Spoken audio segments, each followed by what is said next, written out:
1막 2차 전지 시장의 큰 그림. 1장. 2차 전지가 뭐길래? 기초부터 알아보자. 여러분, 요즘 뉴스에서 2차 전지 이야기 정말 많이 들리시죠? 근데 사실 2차 전지가 정확히 뭔지 모르는 분들도 많으실 겁니다. 2차 전지는 간단히 말해서 충전해서 다시 쓸 수 있는 배터리예요. 우리가 매일 쓰는 스마트폰, 노트북, 그리고 요즘 핫한 전기차에 다 들어가는 거죠. 특히 전기차 시장이 폭발적으로 성장하면서 2차 전지 수요도 엄청나게 늘어나고 있어요. 2020년에는 전 세계 2차 전지 시장이 약 50조 원 규모였는데 2030년에는 무려 500조 원까지 커질 거라는 전망도 나오고 있습니다. 10배 성장이에요. 그럼 2차 전지는 어떻게 만들어질까요? 크게 양극재, 음극재, 분리막, 전해액 이렇게 4가지 핵심 소재가 필요합니다. 이 중에서도 가장 중요한 게 바로 양극재인데요. 배터리 성능과 가격의 절반 이상을 차지하는 핵심 중의 핵심이에요.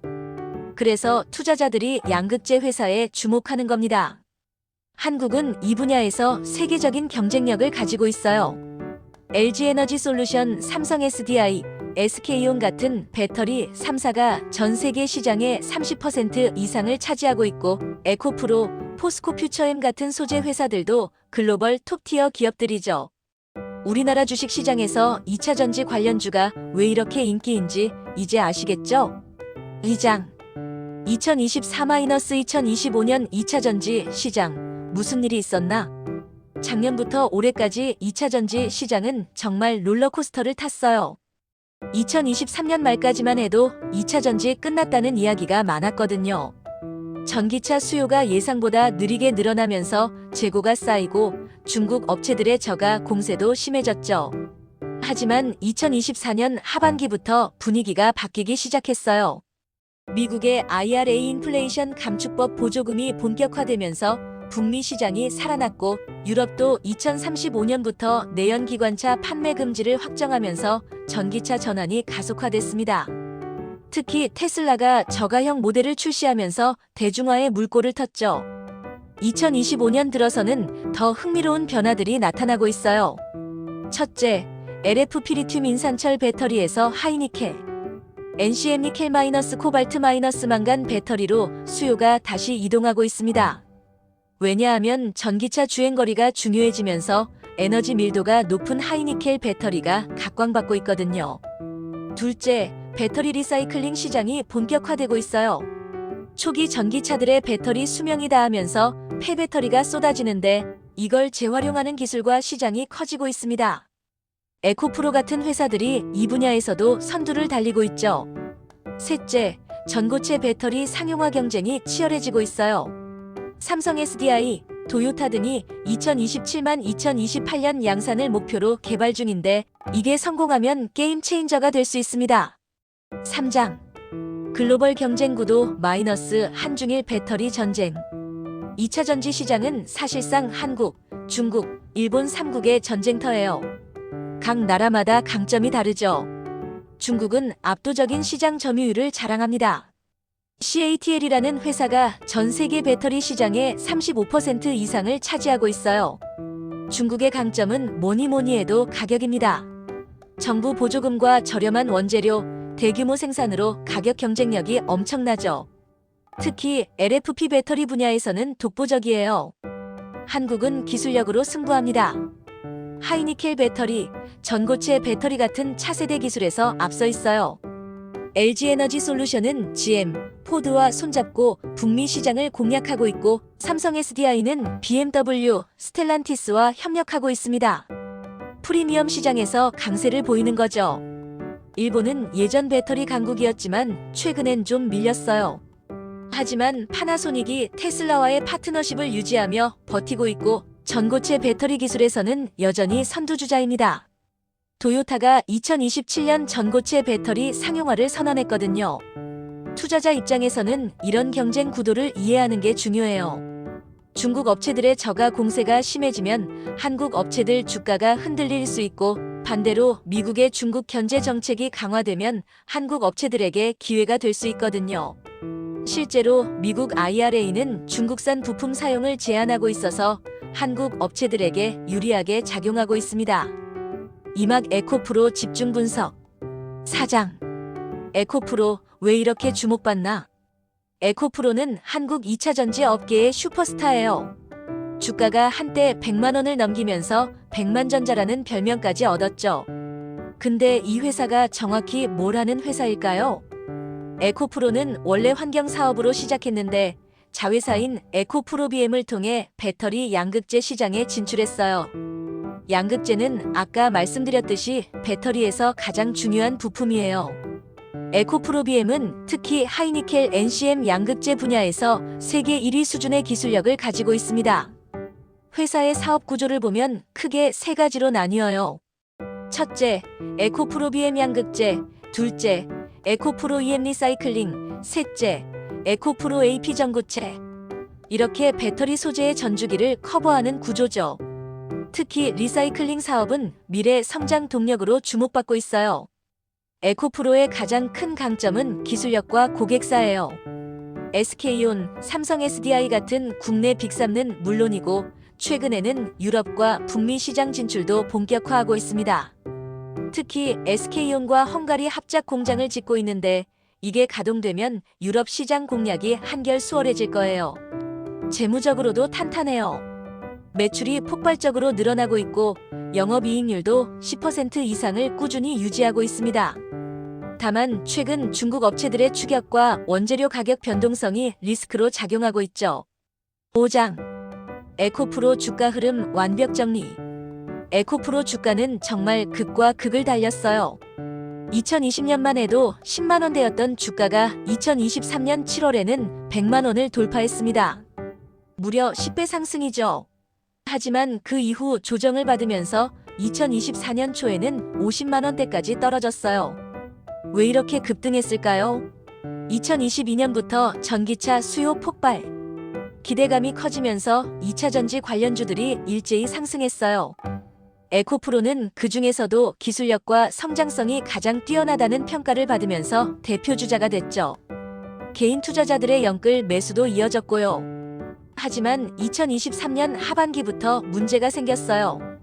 첫째, 전기차 수요 성장세가 예상보다 둔화됐습니다. 테슬라가 가격을 대폭 내리면서 수익성 악화 우려가 커졌고 이게 전체 공급망에 부정적 영향을 미쳤죠. 둘째, 중국 업체들의 저가 공세가 심해졌어요. 셋째, 원재료인 리튬, 니켈 가격이 폭락하면서 재고 평가손이 발생할 수 있다는 우려도 나왔습니다. 2024년 하반기부터는 다시 반등 조짐이 보이기 시작했어요. 북미 IRA 수혜가 본격화되고 하이니켈 배터리 수요가 다시 살아나면서요. 2025년 1월 기준으로는 6,070만 원대에서 등락을 반복하고 있습니다. 기술적으로 보면 50만 원대가 강력한 지지선으로 작용하고 있어요. 여기서 한번 바닥을 다지고 반등한 거거든요. 반대로 80만 원대는 저항선이에요. 이 구간을 돌파하면 다시 100만 원 도전도 가능하다는 분석이 나오고 있습니다. 6장. 지금 에코프로 사도 될까? 투자 전략. 가장 중요한 질문이죠. 지금 에코프로에 투자해도 될까요? 결론부터 말하면 신중한 분할 매수 전략을 추천합니다. 먼저 긍정적인 요인들을 볼게요. 첫째, 밸류에이션이 많이 조정됐어요. PER 주가 수익 비율이 고점 대비 절반 이하로 떨어졌습니다. 둘째, 2025년 실적 개선이 기대돼요. 헝가리 공장 가동과 북미 수주 확대로 매출이 늘어날 전망이거든요. 셋째, 장기적으로 전기차 시장은 계속 성장할 겁니다. 2030년까지 연평균 20% 이상 성장한다는 게 업계 컨센서스예요. 하지만 리스크도 분명히 있어요.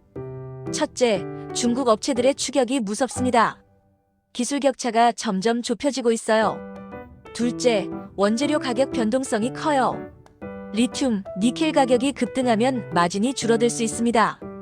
셋째, 전기차 수요가 예상보다 느리게 늘어날 가능성도 있어요. 그래서 제안하는 전략은 이겁니다. 전체 투자 금액의 3분의 1은 지금 매수하고 나머지는 50만 원대까지 조정 올 때 추가 매수하는 거예요. 또 에코프로 한 종목에 올인하지 말고 LG에너지솔루션이나 포스코퓨처엠 같은 다른 2차전지 관련주도 함께 담아서 리스크를 분산하는 게 좋습니다. 목표가는 12년 관점에서 100만 원 정도로 잡을 수 있어요. 하지만 단기 변동성이 크기 때문에 손절 기준도 명확히 해야 해요. 본인 매수가 대비 마이너스 20% 정도를 손절 라인으로 잡는 게 안전합니다. 산막 2차전지 투자 실전 가이드 7장 에코프로 말고 또 뭐 살까? 2차전지 관련주 총정리. 에코프로만 2차전지 관련주가 아니에요. 배터리 밸류체인 전체를 보면 투자 기회가 정말 많습니다. 먼저 배터리 완제품 업체들이 있어요. LG에너지솔루션은 시가총액이 가장 크고 안정적이에요. GM, 포드, 혼다와 합작 공장을 운영하며 북미 시장을 장악하고 있죠. 삼성 SDI는 프리미엄 전기차용 배터리에 강하고 BMW, 스텔란티스가 주요 고객입니다. SKO는 상장 예정이라 아직 투자는 못하지만 상장되면 관심 가질 만해요. 양극재 업체로는 에코프로비엠 외에 포스코퓨처엠이 있어요. 포스코그룹의 계열사로 재무 안정성이 높고 하이니켈 양극재와 음극재를 모두 생산합니다. 최근 GM과 북미 합작 공장 설립을 발표하면서 주가가 급등했죠. 분리막 분야에서는 SKI 테크놀로지가 글로벌 1위예요. 분리막은 양극과 음극을 분리해서 폭발을 막는 안전 부품인데 기술 진입 장벽이 높아요. 경쟁사가 별로 없어서 수익성이 좋습니다. 전해액 쪽은 첨보, 솔브레인 같은 회사들이 있어요. 상대적으로 덜 알려졌지만 배터리 성능에 중요한 역할을 하죠. 소재 원료 쪽도 봐야 해요. 포스코홀딩스는 리튬을 생산하고 고려아연은 니켈을 공급합니다. 원재료 가격이 오르면 이 회사들이 먼저 수혜를 받아요. 장비 업체들도 있어요. 원익 IPS, PNT 같은 회사들이 배터리 생산 장비를 만드는데 설비 투자가 늘어나면 이 회사들 실적이 좋아집니다. 8장 2차전지 투자할 때 꼭 체크해야 할 3가지. 2차전지 투자로 돈을 벌려면 3가지를 반드시 체크해야 합니다. 첫째, 원재료 가격 흐름을 봐야 해요. 리튬, 니켈, 코발트 가격이 2차전지 업체들의 수익성을 좌우합니다. 원재료 가격이 급등하면 단기적으로는 배터리 업체들 마진이 줄어들어요. 하지만 장기적으로는 가격 전가가 가능하기 때문에 오히려 원재료, 채굴정제 업체들과 함께 투자하는 게 좋습니다. 리튬 가격은 트레이딩 에커나믹스나 벤치마크 미네랄 같은 사이트에서 확인할 수 있어요. 둘째, 분기 실적과 가이던스를 꼼꼼히 봐야 합니다. 2차전지 업체들은 성장주이기 때문에 실적 서프라이즈가 주가에 큰 영향을 미쳐요. 특히 매출 성장률과 영업이익률 추이를 봐야 해요. 매출은 늘어나는데 이익률이 떨어진다면 가격 경쟁이 심해지고 있다는 신호거든요. 반대로 매출과 이익이 함께 늘어난다면 좋은 신호죠. 실적은 전자공시 시스템 DART에서 확인하고 증권사 리포트로 컨센서스를 체크하세요. 셋째, 정책과 규제 변화를 주시해야 합니다. 2차전지 산업은 정부 정책에 엄청 민감해요. 미국 IRA, 유럽 배터리 규제, 중국 보조금 정책 같은 게 바뀌면 주가가 1020%씩 움직입니다. 특히 미국 대선 같은 이벤트는 정말 중요해요. 친환경 정책을 지지하는 정부가 들어서면 2차전지 업체들에게 호재고 반대면 악재죠. 뉴스를 꾸준히 체크하고 증권사에서 나오는 정책 분석 리포트를 읽어보세요. 보너스 팁을 하나 드리면 대형 자동차 업체들의 전기차 판매 실적도 봐야 해요. 테슬라, 폭스바겐, GM, 현대차 같은 회사들의 분기별 전기차 판매량이 발표되면 그게 곧 배터리 수요로 이어지거든요. 판매가 예상보다 많으면 2차 전지주들이 함께 오르고 적으면 함께 빠져요. 이 기획안으로 영상 3개를 만들면 시청자들이 2차 전지 산업을 전체적으로 이해하고 에코프로 같은 개별 종목도 분석할 수 있게 되며 실전 투자까지 할 수 있는 완벽한 가이드가 될 거예요.